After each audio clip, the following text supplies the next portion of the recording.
India's got latent या शोमध्ये अश्लील भाषेचा वापर केलेला आहे आणि मोठा वक्तव्य केला आहे. त्यानंतर मुंबई पोलीस सतत कारवाई करत आहे. आपल्यासोबत शिवसेनेचे नेता शायना एनसी आहेत. शायनाजी, काय म्हणणार, हा जो शो आहे तो विवादात आहे, जशी टिप्पणी केलेली जात आहे, काय म्हणणार यावर आपण?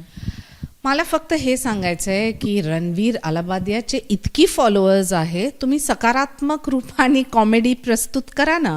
अश्लील वाक्य, वल्गॅरिटी आणि नंतर सांगायचं की हे आहे तुमचं फ्रीडम ऑफ एक्सप्रेशन आणि फ्रीडम ऑफ स्पीच. जेव्हा फ्रीडम ऑफ स्पीच आहे तेव्हा तुम्ही कोणावरती एन्क्रोच करतात तर it is an encroachment, it is not freedom of speech. त्यासाठी मला वाटते की मुंबई पोलीस आणि NCWने जे दाखल केलं त्यांना नक्कीच चौकशी करायचं आहे आणि बघायचं आहे, कारण आमचे जे युवा पिढी आहे त्यांना तुम्ही काय संदेश देतात की freedom of speech means freedom of vulgarity, असं नाही चालणार. हा पहिल्यांदा नाहीये, कॉमेडीच्या नावावर अश्लील वक्तव्य करत जात आहेत. आपल्याला वाटतं कुठेतरी ते बाउंड्री सेट करायला पाहिजे. नक्कीच बाउंड्रीची गरज आहे. आम्ही एक समाजमध्ये राहतो, समाजमध्ये तुमचे युवा आहे, सिनियर सिटीजन्स आहे आणि दायरे आहे. तुम्ही कॉमेडी हां स्वीकार आहे, तुमचं कॉमेडी, तुमचं टॅलेंट स्वीकार आहे, तुमचं टॅलेंट, परंतु तुम्ही अश्लील वाक्य आणि शब्दांचा प्रयोग करणार, असं रॉंग कॉनेटेशन, हे तुम्ही समजा रणवीरजी की आत्ता पण आणि इथपर्यंत भारतमध्ये संस्कृती सभ्यता आहे आणि ते राहणार कायम. तुम्हाला वाटतं शोवर बॅन लावायला पाहिजे? ते मी निर्णय नाही घेऊ शकतात. मला वाटते की मुंबई पोलीस नक्कीच चौकशी करणार. मुख्यमंत्री उपमुख्यमंत्रींनी पण प्रतिक्रिया दिलं, परंतु ॲज अ रोल मॉडेल तुम्ही समाजमध्ये राहतात. आता लोक तुम्हाला बघते आणि असं बघतात की तुम्ही एक आयकॉन आहे आणि हे आयकॉन जे फक्त वल्गॅरिटी आणि अश्लीलतावरती फोकस करणार in the name of comedy, तर मला वाटते ते वाईट आहे.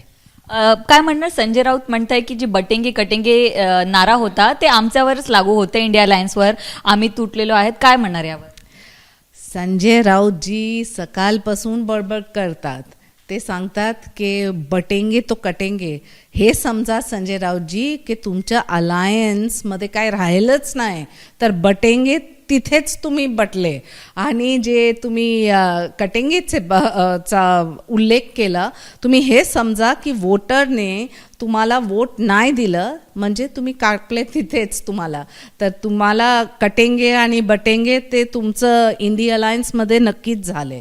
ही कसली सिच्युएशन आहे? संजय राऊत कंटिन्यू काँग्रेसवर किंवा आपवर टिप्पणी करत आहेत की तुम्ही सोबत असले तर आपण दिल्ली जिंकू शकत होतो.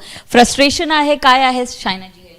मला वाटते अनसॉलिसिटेड ॲडवाईस जेव्हा कोण देतात, प्रिस्क्रिप्शन तुम्ही देतात डॉक्टरला, तुम्हाला समजा की तुम्ही डॉक्टरला भेटलं आणि प्रिस्क्रिप्शन भेटलं, पण तुम्हाला प्रिस्क्रिप्शन नाही पाहिजे आणि तुम्ही प्रिस्क्रिप्शनच देणार, तर कसं होईल?